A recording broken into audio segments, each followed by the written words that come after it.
Hello, there's three things that I want to do for you in this video lecture. I want to talk to you about a little bit about like the thoughts that you might have on writing, and I want to address, I think, about 5 of sort of like the common issues or common anxieties that we have around writing, either anxieties or just assumptions that we have about writing that I think are important to discuss, especially as you are enrolled in this course. The second thing that I want to do in this video lecture is I want to tell you, because this is English 250 and this is probably the very first writing course that you've ever had. So I want to tell you a little bit how writing/reading courses are often structured. And the last thing that I want to do is talk to you a little bit about critique, because that's important to give, but it can be crippling sometimes to receive it also, because it's something that you've made, you're obviously, attached to it. It can be very difficult to give, because giving critique is an art form, and also take critique. So let me start with, I think, one of like the assumptions, or just one of the things that maybe some of us have internalized, or we've definitely experienced or felt and made to be like feel small by as a result as well, or we might actually actively believe. So when you're thinking about writing, I think it's really important to address one of the big ideas out there, that writing is something that is only given to like a few God-gifted people on this earth, and only a few God-gifted people in human history were actually able to become writers. That's not true. You can have an affinity towards writing, but writing is not necessarily a talent. You can have an affinity towards language. You can have an affinity towards sort of experiencing a moment and having this urge to try and write it down, to describe it, to capture it through language. But writing is not like some magic powder that was sprinkled on to only a few people. Writing, you can have an affinity to, but writing is a skill, and that's how you should see it and understand it. Like everything else, good writing, also comes from practice. So there's always like this insecurity, this anxiety that we have, and that anxiety might be amplified in a class like creative writing, because sometimes you might look at somebody else's work and think, that's amazing, or that's a real writer, or it's someone in class, but you could also look at somebody's work that you really admire and think, that is a real writer, and I can't be that, because what they have, I won't ever be able to have. Sure, they have their own unique individual style, their own unique individual voice, but writing is a lot of practice. Think about any skill that you ever picked up. If you are fond of cooking, the first time you tried to make like a salan or a handi, or baked a pie, or whatever it is that you did, it wasn't perfect. The 10th time that you did it, it was maybe better. And the 50th, 100th time that you do it, it's almost instinct to you. Writing is a little bit similar. You can have an affinity for language. You can be drawn to particular things about language. You can, and again, like, even within languages, there are some languages that we are just more comfortable with. So you can have an affinity for language, but unless you sort of practice, unless you actively go out there and try to write daily, it's a skill that you won't improve at. If you were fond of, if you're fond of playing a particular game, the first time that you do it, it's not great, but you stick to it and you keep trying to do it, and you keep trying to play it, and slowly you become better. Writing is similar. Your ability to think, your ability to pause, reflect, create, and then write, it's a muscle. And this class is essentially just an exercise of that muscle, right? Writing is very much a skill. It's not necessarily, it's not something that was bestowed upon only to a few people. You want to be a writer, you want to be a better writer, you got to practice. And this sort of brings me to my second point, which is writing is hard. It is really, really, really hard. It's difficult. I hate it. I hate writing because I feel like I am so bad at it all the time. And so it's important to address the fact that writing is actually hard, right? Because this class is different in a way. Previously, you were on the other end. Previously, if you're a literature student, if you're a language student, if you're just somebody who's fond of books, you've lived on the other end of things, where you've been the reader. And when you're the reader, you think the writer is magic. And they are, in a way, like true, fair, 100%. But the thing is, they make it look so easy. And when you're on this end, when you're the one trying to write the story, when you're the one trying to create a plot, a character, a situation, a setting, a moment, even just trying to understand an idea or a concept, it's really, really frustrating. It's very difficult, and I think it's important to acknowledge that. It's not that you are bad at something, it's literally the fact that you're starting out at something, as we've just talked about, and writing is extremely hard. I hate it because I always feel like I don't have the right words. I don't feel like I'm as good as somebody else. I always feel like the kind of voice that I'm trying to create is just not yet there. And that's the struggle and the frustration, but I also love it. It's the best thing I have ever done. And so it's important to recognize that it's like so many other things that we set out to do, writing actually is extremely difficult. And no writer will tell you that writing is easy, by the way. You could be on your first book and it will feel like you are dying. And you could be all the way on your fifth book. It might get a little bit easier because you know how to navigate certain moments. You might know yourself better as a writer. You might understand your process better. But that first book was hard in its own way, and that fifth book or that 10th story or that 100th story that you write will be a challenge in its own unique way because you're creating something. When you're creating something, there's a lot that you're working with and you will become more comfortable with it, but writing will never be easy. It'll always be difficult. And so it's important to acknowledge that, understand that, and then continue to sort of chip away, to chisel away at this chunk inside you, at this story that you have inside you, or this voice that is trying its best to just sort of come out. You gotta sort of keep hacking away at it. You have to keep doing it. It's difficult. It'll wring out your soul, but you do it anyway. And this sort of brings me to my third conundrum about writing, which is just as difficult as it is to write, it is just as easy to consume. Like, it's a real problem. So you could have wrung out your soul, the best and the worst and the most shiniest parts of your soul you would have dug out and put on a paper, and it's just gone in seconds, right? Because the human imagination is like a ravenous pit that has no end. It's very easy to consume text. It's really painful to create it. But I don't just mean text. I think that's just like a wider issue with creation. Think about Netflix shows, a new series comes out and you will like inhale that show episode after episode after episode.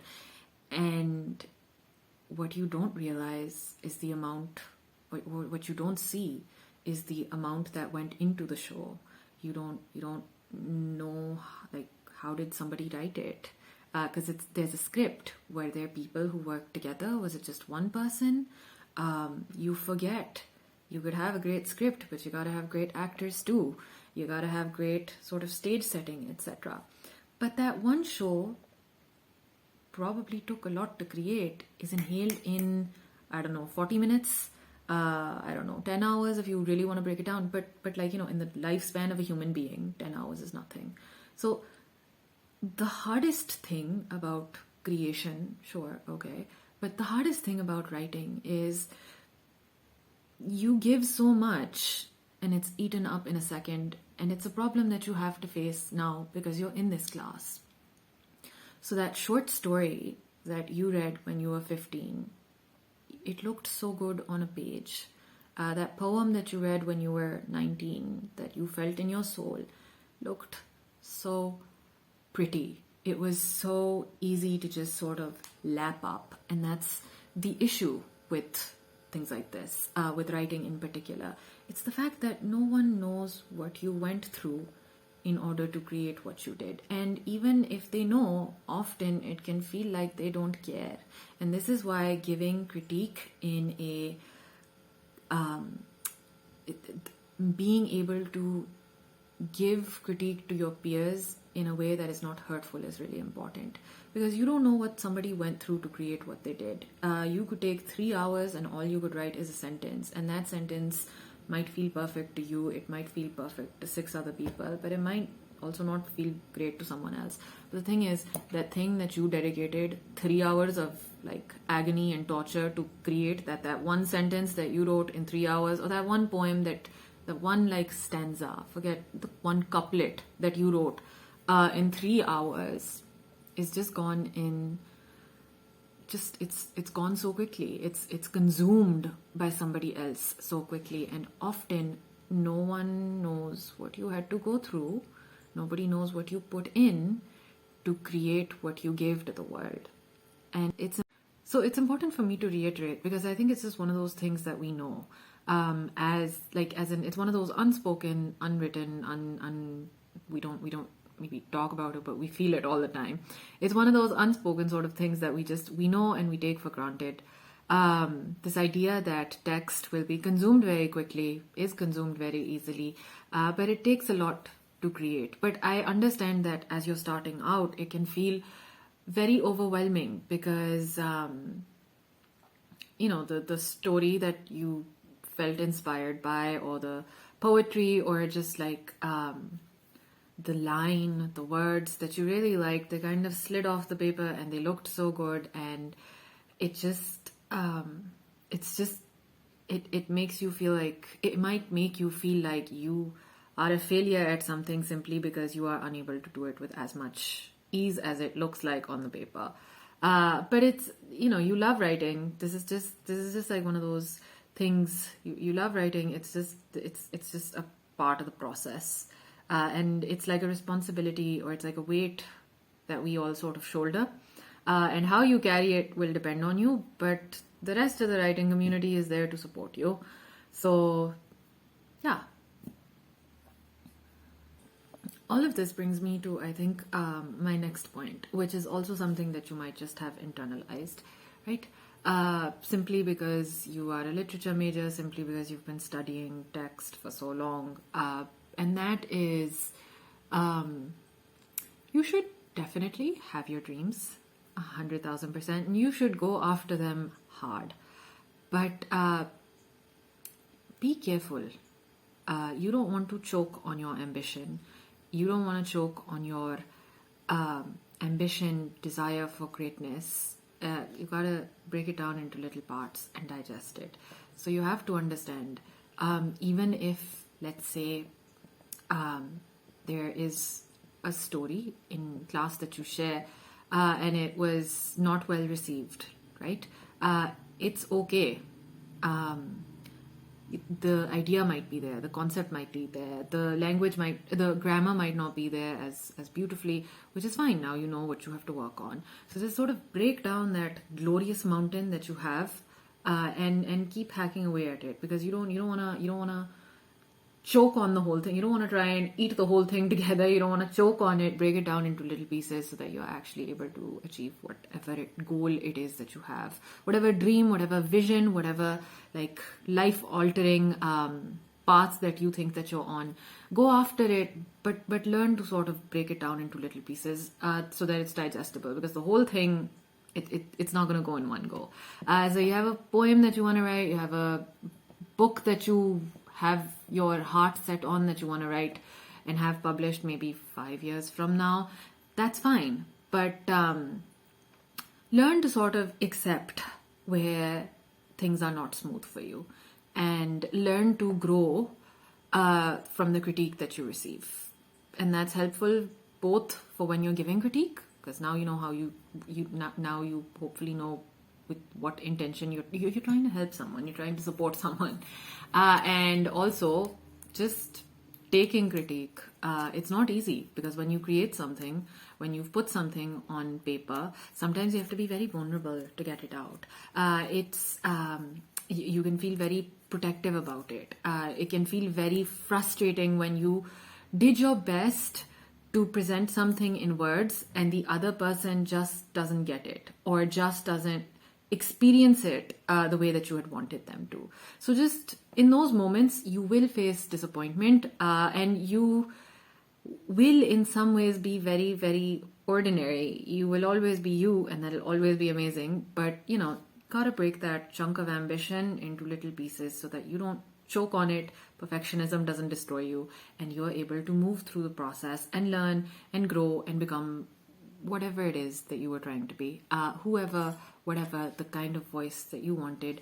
Outside, it's one that's able to sing. Okay, so as I've been creating these little video presentations, I realize there's a lot of emphasis that I've been sort of putting on like pain and anguish and difficulty, and just a lot of focus on emotion. Representations of mental illness are important, and this stereotype of like a tortured artist who's just dies early, it's not healthy. I'm not trying to impose it. It's something that I think a lot of arts and humanities students, and a lot of arts and humanities, just generally that field, is just something that has this. What I'm trying to say is, I'm sorry if you have trauma, but if you don't, or if you don't have to be traumatized in order to write. In order to become a writer, you literally just have to put words on the paper. And part of it, like I said at the beginning of this lecture, part of it is craft. We all have our interests, right? Like I could be drawn towards painting. I could be drawn towards sculpture. I could be drawn towards gardens. I have my interests, and maybe for a lot of you, writing was an interest, but a good writer doesn't necessarily mean like a sad, tormented, suicidal person. Please recognize that, because that's a very real stereotype, and it's one that affects our subject area. Yeah.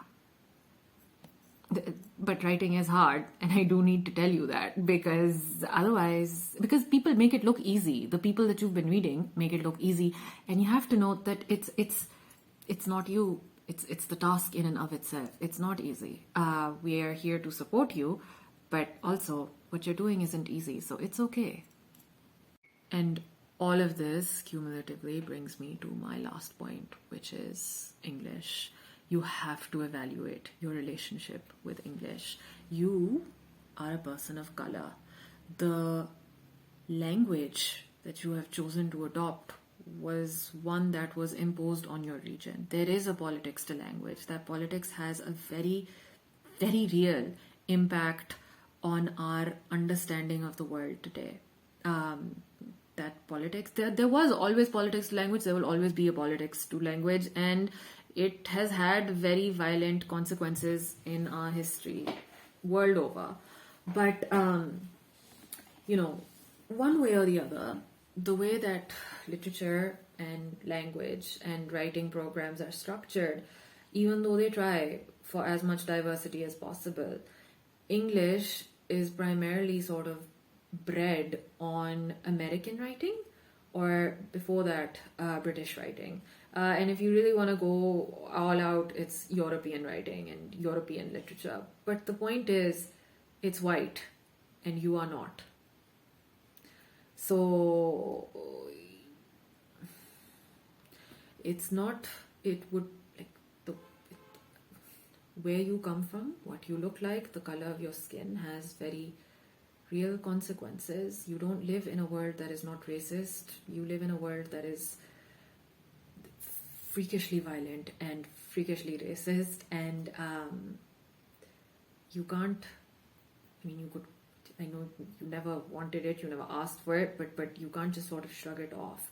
It would be irresponsible. So when you're thinking about language, when you're thinking about writing, you have to understand. You have to at least dedicate some part, ethically, morally. There is an ethics to writing, and you have to. And I can't give that to you, by the way. I can talk to you about some of the issues. I can't create like a whole ethical core for you and just stick it inside you. You come up with it yourself, which means you have to do the hard part, which means you have to do the evaluative part. So as your instructor, it's my responsibility to tell you about thorny areas, and English is one of them. The region that you live in, Pakistan, because you're here with me in this class right now, you can't just, you can't, I'm sorry, you can't push it off. Is Pakistan, South Asia, Central Asia, however it is that you want to put it, because one way or the other, ethnically, that's where you are on the map. That's the culture, the society, the social, political framework that you were bred in. It's going to impact. It creates the individual that you are, and the individual that you are creates the writing. So you have to evaluate. You have like this language came through to you through a very violent mechanism, which is colonialism, and there is a lot with English. Are you like, who do you want to write for? Why is this the language that you've chosen? Are you comfortable with this language? And when you're thinking about Pakistan, are you thinking about writing for the urban elite? How does this work for you? So, yeah. There's a politics to language, there's an ethics to writing, and there is a kind of consciousness that you need to develop in order to be a strong writer. Evaluating your role with the very language that you've chosen to write in is a good place to start. Let me just also, I think, try and wrap up this video lecture, but also just tell you a little bit about how writing programs are structured. There are undergraduate degrees that are offered in creative writing. Your university does not yet offer that degree, but and then you can go for higher education in like writing programs as well. There's Masters of Fine Arts, because that's what language becomes then for you. Language is art. But they usually sort of split into prose and poetry, and within that, if you were looking at prose, it falls under fiction and non-fiction, and it can be further split. So let's say you chose to pursue poetry, your final thesis might be like a small anthology. Let's say that you chose to go with prose, it could be like a collection of short stories, or it could be like a collection, like your little novel that ideally you would get published eventually. Writing programs are usually sort of split into two parts. One is like a lot of reading classes, the other one is a lot of writing classes. Reading classes where you read, you savor language, but you begin to think about, well, how did the writer create what he did? And writing classes are usually workshops. So we and they might, they might look at a couple of pieces of text, and then try and adopt some of the mechanisms, methodologies, techniques of writing that an author or a poet might have used. And then workshop is, you bring your work and you critique and you read each other's work and you talk about, well, this is something that works well for you. This is like a consistent theme in your work. It's interesting how you choose to distance yourself in your text, etc. That's usually how it goes. But you start with writing somewhere, and right now it's English 250. So usually when you start, one of the first things for many classes that they will ask you for, they might ask you for a couple of writing samples, but the other thing that they usually start off with is like a personal essay, and learning how to write a personal essay and just sort of evaluate, well, what sort of writer do I want to be? is something that I want to move into as the next week comes along. But yeah, it's usually a personal essay. And usually when we start sharing our work, it can be anonymous because I know it's really awkward.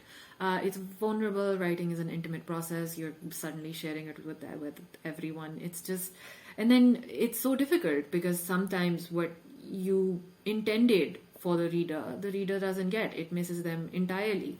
Or other times, something that you did not even realize that you done, the reader will pick up on and like will blow out of proportion sometimes. But like, they'll like really unpack like a random little detail, and suddenly now your story, your piece of fiction, your poem is 10 times more complicated than you ever meant for it to be. And language is a whole other mess because like, how do you find the right word?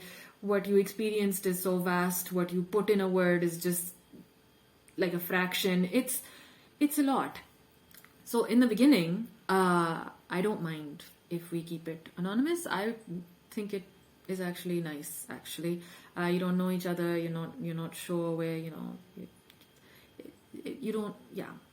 So in the beginning, I don't mind if things are kept anonymous. But ideally, as we grow closer towards the end of the semester, I would like it if we were able to sort of be like, that's my work. I wrote that. Thank you for pointing that out. I meant this. How do you think I could make it better for a reader? Yeah. So I think that's a little bit about writing. Okay. As far as critique is concerned, yeah, I think I've sort of given my little tidbits throughout this video presentation, but understand that you are a class of 35 different individuals. Your life experiences are equally unique. Your strengths and weaknesses will also be just as diverse. Look at somebody's work, identify their strengths, and build on them. You never need to tear an individual down in order to build them up. So, but that doesn't mean that you should gloss over what they don't do well. So somebody could have a great concept. They could depict it beautifully. Their language might not be so great. Their dialogue might not be so great. Their work might be riddled with grammatical errors. Point those out, but also help them identify their strengths. Tell them what you liked about somebody's work. There is no there's nothing that feels better than a sincere, honest compliment. Like, help them identify what they're good at. They'll be grateful to you. And just generally, do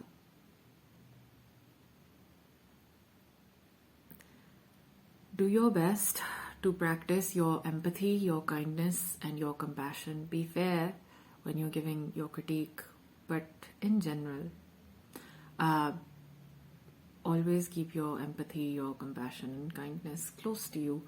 And I understand that academia is something that's sort of distanced from that. We tend to look down on it, and honestly, it's like a shortcoming of educational institutions and academia and education entirely. But those are the things that matter, and your honesty in a story, your honesty in your work, because you want your work ultimately to have an impact. You want your work to connect. That's, you want your story, you can work on the language, etc., but you want it to sort of go out, live its life, and touch someone else. And that's all important when you're trying to be successful in writing. And that's, I think, why maybe many of us write.